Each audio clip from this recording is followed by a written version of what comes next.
Fala rapaziada, sejam bem-vindos a mais um vídeo aqui no Primeira Fila. Eu sou o Kevin Nicolas e o assunto de hoje é dobradinhas do Brasil. Vamos falar de todas as dobradinhas brasileiras que já aconteceram na maior categoria do automobilismo, que é a Fórmula 1. Ao todo serão 11 dobradinhas, sim, teve isso tudo já. Que é assim, é só dobradinha de primeiro e segundo, obviamente. Casos como o GP da Alemanha de 2008 com o Nelson em segundo e Massa em terceiro não contarão aqui. É só dobradinha de fato. Então é só isso, sem mais enrolações, vocês já sabem. Bora para o vídeo.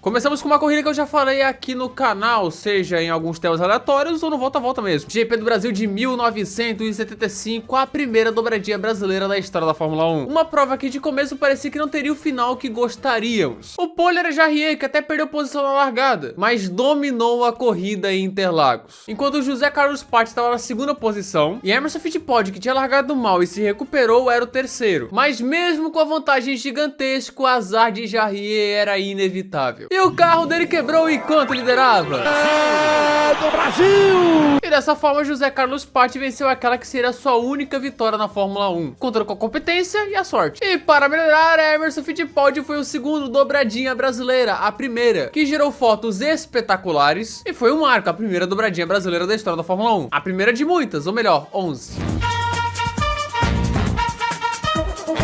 No mesmo ano tivemos uma corrida pra lá de caótica, o GP da Inglaterra de 1975 em Silverstone, que deu bom pra nós. No início tava longe de ser uma dobradinha. O Patti era o segundo, tomou uma ponta na largada, mas o Emerson tinha largado em sétimo, a expectativa não era alta. Só que o bicampeão foi escalando o pelotão, foi ganhando posições e na volta 22 já era o segundo. Patti e Emerson ficaram de slicks enquanto o geral colocava pneu de chuva quando começava a chover. Até dando certo de início, mas a chuva parou e os brazucas se deram bem. Onde Emerson tomou a ponta na volta 43 e logo em seguida Patti já era o segundo. Tudo show, tudo bacana, até que caiu um toró em Silverstone e todo mundo bate junto numa cena inacreditável. E dessa forma a bandeira vermelha e prova encerrado, que era comum na época. Assim contaram os tempos da volta 56 com Emerson P1 e Patti P2. Ou seja, dobradinha. A segunda dobradinha brasileira da história, dessa vez com mais drama e caos.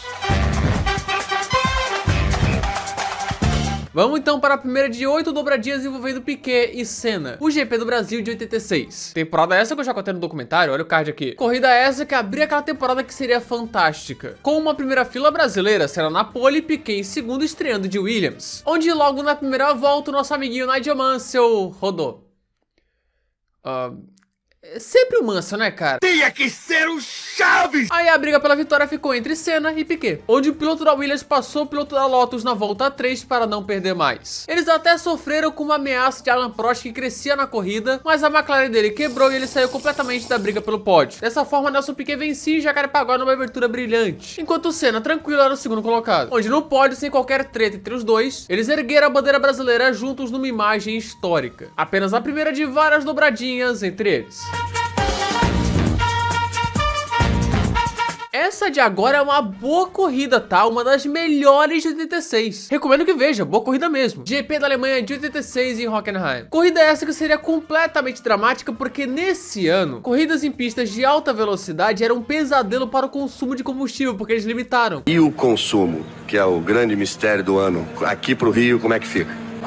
E aí, meu irmão, veio o drama. As McLaren fizeram a primeira fila, liderava a corrida, tinha mais ritmo, mas o Piquet tava ali na briga e na base da estratégia ele deu o pulo do gato. Onde fazendo duas paradas ele veio voando pra cima das McLaren que fizeram apenas uma parada. Tomando a P2 na volta 31 e a P1 na volta 39, faltando 6 para o fim. Corridaça do Piquet. Só que o final seria dramático. O combustível de Keke Rosberg acabou na última volta, ele ficou pelo caminho. E o de Prost tava no limite e no fim deu ruim. O francês tentou empurrar o carro na linha de chegada, mas não deu. E Senna, mesmo com sofrimento, chegou em segundo e voa lá a dobradinha brasileira. Onde no pódio Piquet usou o tamanho ali do troféu minúsculo. Mas é isso, 1-2 e corridaça. Outra marcante daquele ano, o GP da Hungria de 86. Que dessa vez foi um baita duelo entre Senna e Piquet, baita duelo. Inclusive foi a corrida seguinte ao GP da Alemanha e a estreia do GP da Hungria no calendário. O pole era Ayrton Senna, que largou bem, enquanto o Regi coringava com a largada do Piquet. É incrível como é habitual, é incrível como pode ser tão habitual na carreira de um bicampeão do mundo largar tão mal. É incrível, os pilotos já sabem que o Piquet realmente parece que não vai aprender nunca a largar. Mas depois, Piquet virou segundo e passou a perseguir sem parar Ayrton Senna. Na volta 12, ele passou e virou líder sem problemas. Mas após o overcut de Senna, lá vai a briga de novo. E lá vamos nós! Onde Piquet chegou a fazer manobras, mas errou o ponto. Até que na volta 57, ele na base do drift, de lado, por fora, faz uma das melhores ultrapassagens da história da Fórmula 1. E assim, era o líder. Para vencer o GP da Hungria de 1986. Uma corrida marcante com dobradinha brasileira. E que sempre fala até hoje quando o assunto é ultrapassagens ou duelos históricos. Vamos para 87, ano do tricampeonato de Piquet e do Senna com a Lotus amarela. E a corrida em questão é o GP de Mônaco, onde assim o pole position era o Nigel Mansell, que estava rápido, o segundo era Ayrton Senna e o terceiro era Nelson Piquet, o Piquet que odiava Mônaco. Porém, Senna tinha um plano, que era economizar pneus e não parar, enquanto esperava o Leão forçar o ritmo e fazer uma parada. Só que nem precisou de plano, porque na volta 30 o turbo do Mansell foi-se embora. Assim, caminho livre para Ayrton Senna do Brasil, que então com tranquilidade venceu pela primeira vez em Mônaco, a primeira de 6 vitórias no Principado, enquanto o Piquet também com tranquilidade cruzou a linha de chegada em segundo. O Piquet cruzou em segundo em Mônaco.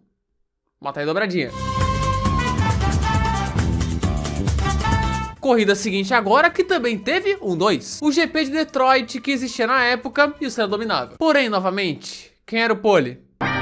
Nigel Mansell. E que já complicou pra gente no comecinho, porque o Piquet teve pneu furado na volta 3. Mas Senna fez a exata estratégia que ele pensava em Mônaco. Deixa o Mansell gastar pneu, deixa ele abrir vantagem, cara, que eu só gerencio aqui, cara, aí não paro. Aí quando o Mansell para, com o pit lane era por cima, quem vira líder? Senna. O miserável é um gênio! Que então só precisou correr para o abraço para vencer em Detroit mais uma vez. Só que você pensa, e o Piquet? E o consumo? Bem, o Piquet fez uma senhora recuperação. Com aula de gerenciamento de pneus, ele passou Prost e Mansell na reta final para ser o segundo. Mansell, que terminou em quinto, era por cima. Que coisa. Mas é isso, dobradinhas back-to-back. Em 86 teve dobradinha na Hungria e em 87 também. GP da Hungria de 1987, quem estava na pole? Vai. Você fala. Meu cachorro tá latindo, ó. Ele já respondeu. Nigel Mansell. Outra vez? E aí é o caso da paciência de Senna e Piquet. Pura paciência. Não tem como ganhar do cara paciente. O cara paciente é imbatível. No final da primeira volta, a classificação tinha Mansell em primeiro, depois Berger, Alboreto e aí sim vem Piquet e Senna, quarto e quinto. Só que começam os problemas. Berger fora da volta 14, avança a corrida um pouco e quebra do Alboreto na volta 44. Restava apenas Nigel Mansell, onde seu problema seria um que ninguém tava esperando. A porca da roda do carro dele saiu do nada. Ele nem tinha feito o pit stop, a porca da roda saiu. E assim era fim de prova para o Leão. E esse é o tipo de coisa que só acontece com o Mansell. E aí, meu irmão, Piquet vencedor com o Senna em segundo, só na base da paciência, dobradinha. Rapaz, que bizarrice. Para fechar as dobradinhas de 87 GP da Itália e Monza. Uma corrida que sacramentou o sentimento de o Piquet vai ser tricampeão. O pole era Piquet, que também era o favorito, mas quem surpreendeu a todos foi Ayrton Senna. Que beleza, largou em quarto, não era lá super cotado para a vitória, mas com ótimo ritmo ele foi ganhando posições. Na volta 23 já era o segundo, e quando o Piquet parou, pimba, líder. Aí era aquela perseguição, Piquet que tinha parado com pneus novos contra Senna que não tinha parado. Mas apesar do líder do campeonato estar tirando diferença, parecia que ia dar Senna. Parecia. Porque ele foi passar o retardatário Ghinzani e errou na parabólica e passou reto e foi na brita. Até ele voltar para a pista, o Piquet já tinha passado e virado o líder. Não pode, Senna. Pipocou! Aí, meu irmão, vitória de Piquet que ficava bem próximo de um tricampeonato. Enquanto para o Senna ficava a frustração daquilo que seria a maldição de Monza por um tempo, mesmo com dobradinha. Indo agora para 1990, com Ayrton Senna já campeão pela McLaren e Nelson Piquet na Benetton. O GP do Canadá daquele ano que foi uma baita exibição de Piquet e uma corrida Q1000 de Senna. O brasileiro da McLaren era o pole, mas Gerhard Berger queimou a largada e foi punido em 1 minuto. Nossa! Sim, a punição para queimar a largada em 1990 era 1 minuto. Onde logo depois das McLarens colocarem slicks, porque tinha chovido antes e tal, pista úmida, Senna deixou o Berger passar para ele liderar e tentar abrir 1 minuto para o resto. Uma baita tática que até deu certo. E o Senna em si ficou tranquilão em segundo a prova inteira, enquanto Piquet fazia uma grande apresentação, onde foi passando gente, primeiro Nigel Mansell e depois Alain Prost na reta final para assumir o terceiro posto, que com a punição de Berger virou Senna em primeiro e Piquet em segundo, dobradinha. No Canadá, Piquet sempre brilha, Senna venceu e tá aí, corridaça. Para fechar o GP do Japão de 1990, que assim, a gente teve dobradinha Fittipaldi-Paty, a gente teve dobradinha Piquet e Senna, mas a gente não esperava uma dobradinha Piquet e Moreno. Ali era possível decisão, Senna podia ser bicampeão em Suzuka, e foi após encher o carro do Prost de propósito ganhar o título. Aí o caminho se abriu para um outsider vencer, que não seria o caso de Berger, que rodou sozinho, e não seria o caso de Mansell, que liderou boa parte da prova, mas o carro deu pane no pit. Assim, a liderança era de Nelson Piquet, com o companheiro estreante na equipe, Roberto Pulpo Moreno, em segundo. E do jeito que estava, terminou Piquet P1 e Moreno P2. A última dobradinha brasileira até hoje na Fórmula 1, a 11ª e última, e que foi com certeza a mais improvável. Dessa forma, terminamos o vídeo das 11 dobradinhas brasileiras na Fórmula 1. E nos vemos, é claro, no próximo vídeo.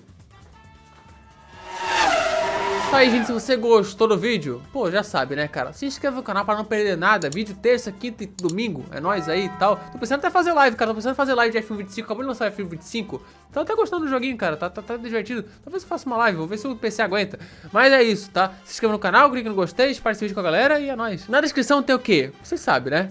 Instagram, Primeira Fila F1, né? Onde eu sou mais ativo que é no Twitter, KevinNicolas_F1, e também no Discord, tá? Tá tudo lá, bacana. Membros aqui estão eles, tá? Se quiser virar um, botãozinho seja membro, tá aqui embaixo, tá? Se quiser, show. Se não quiser, beleza, tá suave. Mas tá aqui embaixo, botãozinho seja membro. Sugestões, comentários. E é isso, muito obrigado por assistir o vídeo até aqui. Coloca o comentário fixado. Falou!